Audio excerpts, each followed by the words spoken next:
Сәлематсыңдар ма балалар? Бүгінгі сабақтың тақырыбы деректерді жинау және тіркеу. Бүгінгі сабақта қарастыратынымыз нысандар параметрлерін өлшем бірліктерімен анықтауды үйрену, бақылау мен өлшем деректерін тіркеуді көру. Оқушылар, сендер алдыңғы сабақта бірнеше кезеңдерден тұратын зерттеу жоспарын құруды үйрендіңдер. Соларды қайталап көрейік. Бірінші кезең – зерттелетін зат пен өзекті мәселені анықтау. Екінші кезең – өзекті мәселе бойынша әдебиетті оқып үйрену, негізгі түсініктерді нақтылау, жұмыстың атауын жазу. Ал үшінші кезеңде зерттеудің мақсаты мен міндеті және гипотезасын тұжырымдауды үйрендік. Мақсатымызға жету үшін біз зерттеудің қандай әдістері бар, ғылыми зерттеу жүргізгенде қандай құралдарды қолдану және ғылыми зерттеуді қалай жүргізу туралы білуіміз керек. Ғылымның тікелей мақсаты үрдістер мен қоршаған орта құбылыстарының сипаттамасын түсіндіру және болжамдау. Біз алдыңғы сабақта айтқан ғылыми зерттеудің жоспар құрылымын еске түсіретін болсақ, мына тізбекті толықтырыңдар. Зерттеудің өзекті мәселесі, зерттелетін зат және қалдырылып кеткен сөздер, зерттеу гипотезасы, зерттеу міндеті. Осы жерде қалып кеткен сөз тіркесін табуымыз керек. Бұл жерде екі жауап тұр. Зерттеу мақсаты мен әдістерінің басты көздері, зерттелетін тақырып. Әрине, зерттеудің мақсаты мен әдістерінің басты көздері туралы осы жерге қосамыз. Зерттеу іс-әрекетінің келесі кезеңі, төртінші кезең. Бұл зерттеу әдістерін таңдау деп аталады.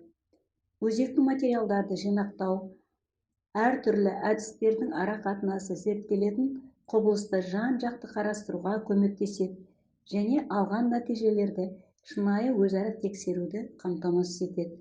Табиғатты оқып үйренудің ең негізгі және кең таралған әдісі бұл сырттай бақылау. Табиғат денелерінде қандай өзгерістер мен үрдістер болатынын бақылауға адамның сезім мүшелері көмектеседі. Ол есту, құлақ, көру, көз, иіс сезу және дәм сезу органдары және тағы да басқалары. Зертхана жағдайында әртүрлі тәжірибелер жүргізіледі. Біз оқулықта табиғатты бақылаудың құрал-жабдықтарымен танысамыз. Сол суреттерді кітаптан ашып көруге болады, немесе осы слайдта келесі тапсырманы орындап көреміз. Бұл жерде өздеріңіз білетін құрал-жабдықтардың атауын, қолдану аясын және өлшем бірлігін көрсетіңіздер. Құрал-жабдық: термометр, мензурка өлшем бірлігі, секундомер және таразы, бұл электрондық, сонымен бірге сызғыш берілген.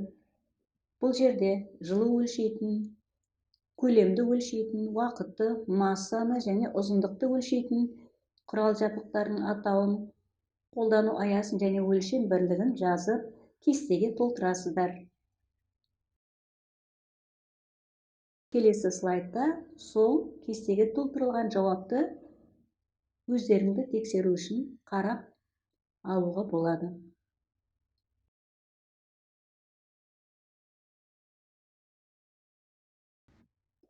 Зерттеу жүргізу жабдықтары. Зертханалық жабдықтар немесе құрал-жабдықтар. Эталон, үлкейткіш жабдық, бұларға жататын микроскоп, телескоп, өлшегіш жабдықтар, олар мензурка, термометр, сызғыш, таразы, тағы да басқалары. Сонымен қатар, қазіргі кезде лазерлік техника, компьютер, спектрометр, тағы да басқа қазіргі заманның техникаларының пайда болуына қарай, бұрыннан белгісіз табиғат құбылыстары мен материалдық нысандарды ғылыми зерттеу жүргізу қолжетімді болды. Көзге көрінбейтін физикалық және химиялық құбылыстарды талдай аламыз. Зерттеу әдістері. Зерттеу жүргізу үшін біз мынадай бақылауларды жүргізейік. Екінші тапсырма. Керекті құрал-жабдықтар суретте көрсетілген екі бірдей стаканда әртүрлі көлемдегі су бар, толық және толық толтырылмаған. Осы көлемді өлшеңдер. Әрине, ол мензуркада оның шкаладан көрінеді. Анықтап қараңыздар. Кесте сызып, өлшенген нәтижені жазу керек. Келесі, екінші сұрақта салқын және жылы судың температурасын анықтау. Өлшенген нәтижені де осы деректі кестеге жазып толтырамыз. Бірінші бақылайтын затымыз суы толық стакан, суы толық емес стакан және көлемдері. Сәйкесінше 200 мл және 100 мл болды. Екінші тәжірибеде температураны өлшеу. Бақылайтын затымыз стакандағы жылы су және стакандағы салқын су. Температура 55 және 22 градусқа тең болды.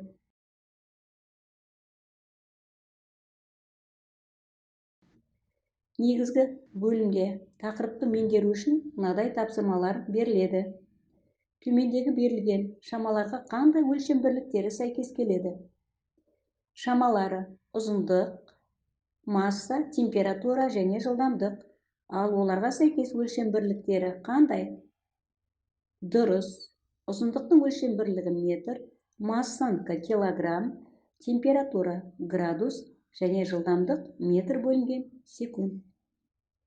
Енді өзіңді зерттеуші тәрізді сезін. Үйінде қандай өлшегіш жабдықтар бар екенін қара. Енді біздер мынадай тәжірибе жасап көрейік. Әртүрлі тәулік мезгілінде 3 күннің ішіндегі температура өзгерісін бақыла. Кестені толтыр. Бұл шығармашылық тапсырма. Үй тапсырмасымен бірге орындалады. Графада күн, бірінші, екінші, үшінші күн. Сонымен бірге сағат 7, сағат 14 және сағат 21-де температураны бақылап, деректерін жазып, кестені толтырасыңдар. Енді қорытынды жасай кетейік. Өлшеудің әдістері, өлшеу туралы ғылым метрология деп аталады. Жалпы зерттеу әдістері зерттеу жүргізуге өте көп көмектеседі. Онсыз зерттеу мүмкін емес. Зерттелетін құбылысты нақты тіркеу, өлшемдерді қолдану, алынған деректерді жинақтау және алынған деректердің жазбасын жазу.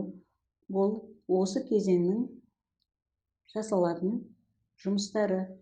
Жалпы енді үй тапсырмасына көңіл бөлейік. Үй тапсырмасы ретінде ғылыми зерттеудің белгілі бір түрі әлеуметтік сауалнама туралы айтып өтейік. Ол ғылымның қай түріне жатады? Әлеуметтік сауалнама жүргізуге бола ма? Мысалы, өз сыныбыңда немесе мектебіңде қандай анкета таратуыңа болады? Екінші, мектеп сөмкеңде құралмен бірге таразы арқылы өлшеп көр. Үшінші, постердегі бос орынды толтыр. Келесі түсініктердің анықтамасын табыңдар. Яғни бұнда сипаттамасында мөлшер, масса, уақыт берілген, қалған екі графада бос. Өлшем бірлік мағынасында берілген және берілмеген өлшем бірліктері бар, және өлшем эталонында да сіздер толтыратын мәліметтер бар екен. Осы тақырыпты жақсы меңгеру үшін оқулықтағы параграфты жақсылап оқыңдар. Сонымен бірге сендер өлшеуіш құралдарды не үшін қолданатыны туралы мына сілтеме бойынша оқи аласыңдар. Назарларыңызға рахмет.